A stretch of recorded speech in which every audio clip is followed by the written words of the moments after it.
কার্যক্রম শুরুর পর থেকেই সাভারের চামড়া শিল্পনগরীর বর্জ্য শোধনাগার বা সিইটিপি প্ল্যান্টের সক্ষমতা নিয়ে আপত্তি ছিল ব্যবসায়ী, ট্যানারি মালিক ও পরিবেশ বিশেষজ্ঞদের।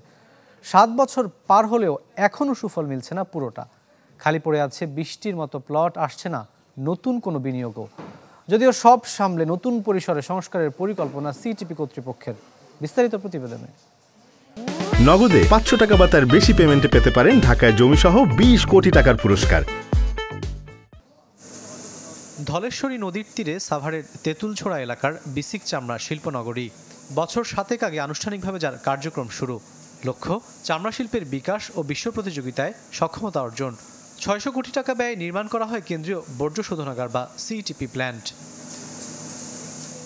এই প্ল্যান্টটির নকশা, নির্মাণ ব্যয় ও কার্যকারিতা নিয়ে শুরু থেকে চলছে নানামুখী আলোচনা। 3 বছর আগে চীনা প্রতিষ্ঠান থেকে দায়িত্ব বুঝে নেয় বিসিক। পরবর্তীতে সরকারি বেসরকারি অংশীদারিত্বের মালিকানার পরিবর্তন হয়। তবে প্রশ্ন সুফল নিয়ে।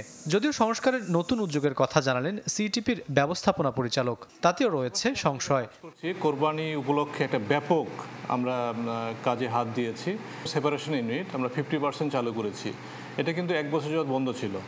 আর বাকি 50% আমরা আশা করছি যে 1 থেকে 1.5 মাসের মধ্যে চালু করে ফেলবো। কখন সিইটিপি ঠিক হবে, কখন সলিড ওয়েস্ট ম্যানেজমেন্ট ঠিক হবে, সিইটিপি এবং সলিড ওয়েস্ট ম্যানেজমেন্ট এই দুটো যদি প্রস্তুত না হয়, তাহলে ইন্ডিভিজুয়াল উদ্যোক্তারা তাদের যে কাঙ্ক্ষিত মানদণ্ড আছে সেটা পূরণ করলেও তারা সার্টিফিকেশনের ক্ষেত্রে সেটা তারা অর্জন করতে পারবেন। পরিবেশের ভারসাম্য বজায় রাখতে হাজারীবাগের ট্যানারিগুলোকে বড় পরিসরে স্থানান্তর করা হয় সাভারে।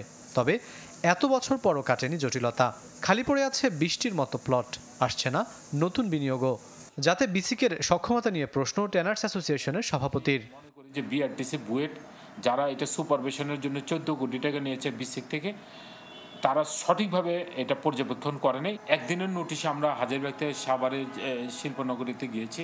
সেইখানে কিন্তু আপনার অনেক ট্যানারি আপনার আর্থিক সংকটের কারণে আপনার সেখানে যেতে পারে নাই, যার কারণে তারা যে ব্যবসা থেকে হারিয়ে গিয়েছে, তারা ক্লাসিফাইড হয়ে গেছে। প্রয়োজনে বেজা কিংবা বেবজার হাতে চামড়া শিল্পনগরীর দায়িত্ব তুলে দেওয়ার দাবি উঠেছে ব্যবসায়ী মহলে। উদ্বোধনের পর থেকে চামড়া শিল্পের এই বর্জ্য শোধনাগার ঘিরে চলছে নানামুখী সমালোচনা। কারণটাও বেশি স্পষ্ট, এর নির্মাণ ব্যয় এবং কার্যকারিতা নিয়ে নানা সময় উঠেছে প্রশ্ন। তাই সামনে যখন কোরবানির ঈদের কার্যকারিতা কতটুকু দেখা দিয়েছে সেই আলোচনাটাও।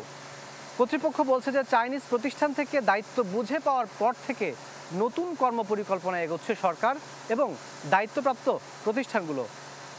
রাকিব আল জাবেদ, চ্যানেল 24, সাভার, ঢাকা।